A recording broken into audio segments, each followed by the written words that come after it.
very good evening to you. Thank you for joining us. Welcome to Sports Tonight. This is the Friday night edition of the show. It's the last edition of Sports Tonight for the week, but it promises to be exciting, fun-filled, and with plenty that we will share on this edition of the show. My name is Tony Bitoye. Thank you so much for giving us this opportunity to be a part of all that you're doing and to help you calm down a little bit. Politics all over the place and tension, I know, but let's just calm down a little bit. Everything will be all right at the end of the day. And I'm sure you've been enjoying all the political programs you've been watching on Channels TV. It's time for us to step things down a little bit and talk sports. Thank you once again. Let me introduce to you those starting off the show with me tonight. From my immediate right, Saeed Abbas. Saeed, I've always wanted to ask, how do you spend your Friday night? Because you're always looking different on Fridays. And I see excitement in your eyes like it's Friday night. Well, I think it's for everybody. You know, it's always a case of once it's Friday. In Lagos, we say it's La Friday. Exactly. It's always thank God it's Friday in Lagos now. Like you get to relax and from the week's job. What time do you get home on Friday? After the show, I know. What time do you get home on Fridays? Let me see. Perhaps at times 1 a.m., 12 a.m. So what? Okay, let me keep your secret. Dumnodi, at least I can vouch for Dumnodi that you get home. I mean, after the show, you just drive home. I can vouch for you. Not all the time. Not all the time? Yes. What keeps you away? I do some other job. Midnight jobs? Yeah. Okay. Yeah. All right, you're working, okay, at work. All right, but, let's just calm things down a little bit and help you enjoy your Friday night. And I can also assure you that today we have quite a lot that we have lined up for you on the show today. Today, Ogushiku is waiting somewhere. Today has plenty for us around chess. And remember yesterday we spoke to you about the ongoing Lagos School Sports Festival, the Ibile Games. Today has the chess dimension to it all for us on the program tonight. So you will be getting plenty of school chess on Sports Tonight today. Of course, chess on the domestic scene, chess on the international scene. Today has the lowdown. Today on the program we will spend quality time. We will talk, of course, Africa Cup of Nations. Quarterfinal matches begin tomorrow. The tournament has been fantastic so far.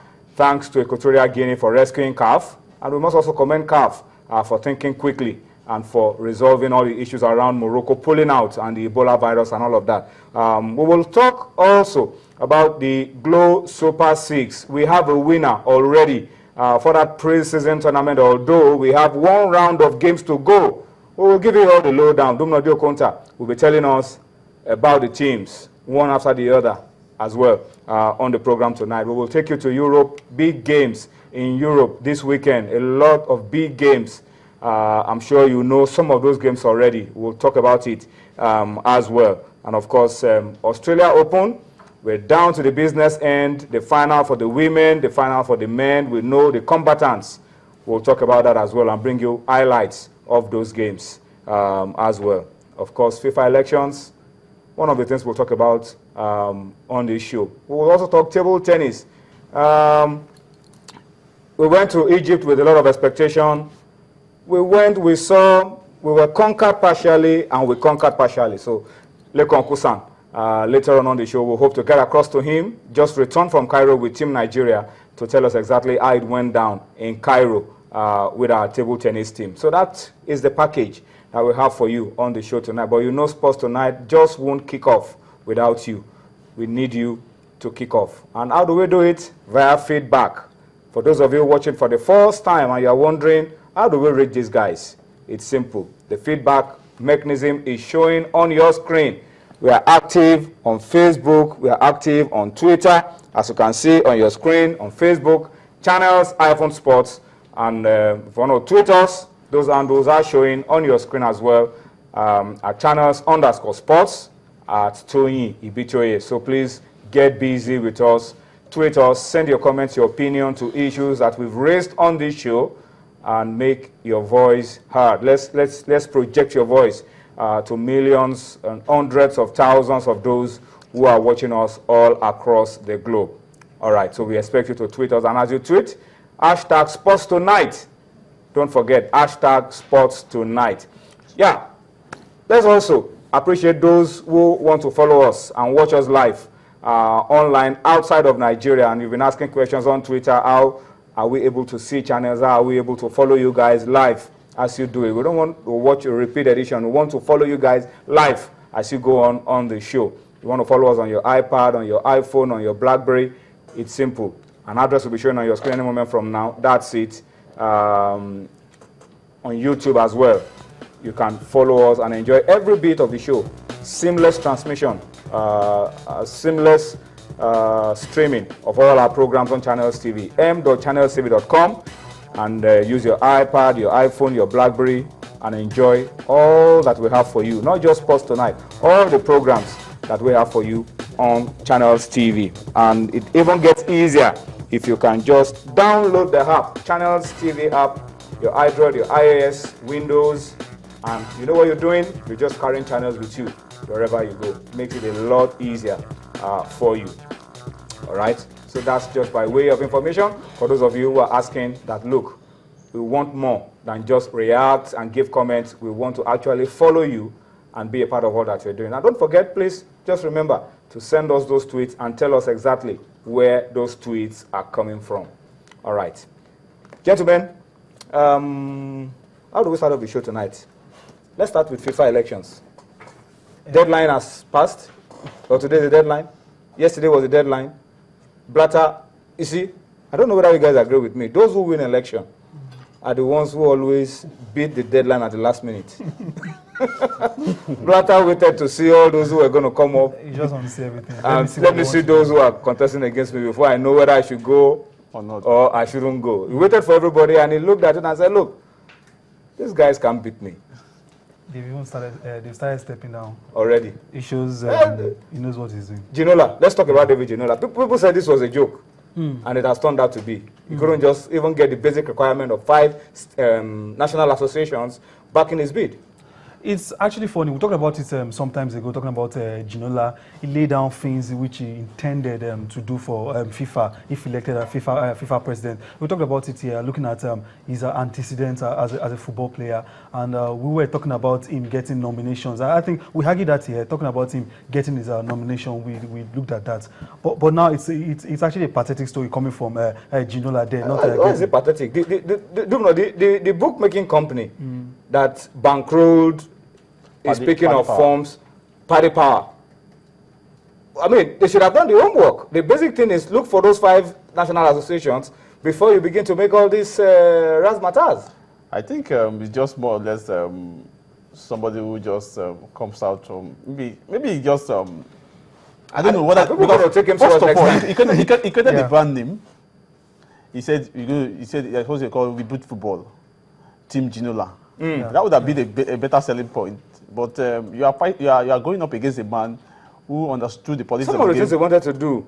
We also talked about them on this program. Yeah, they're going to do World Cup, the Women and World Cup at the same time. They look and sound very lofty. Yeah, lofty. But on ground, given how these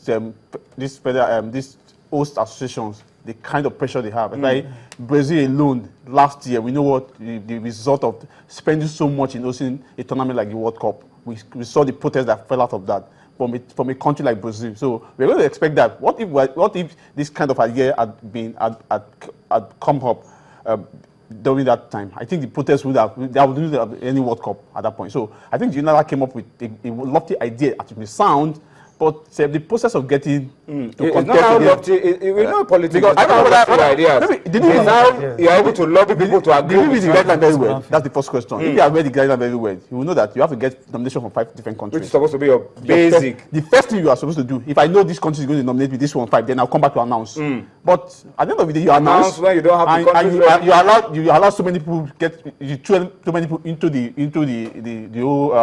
contest. Those who were interested in seeing Ginola contest against Blatter, seeing some ex-international contest against Blatter, suddenly one has pulled out. We are expecting more to pull out.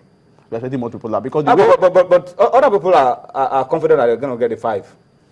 That they're going to get the 5 associations. Figo already has the 5. Figo already has the 5.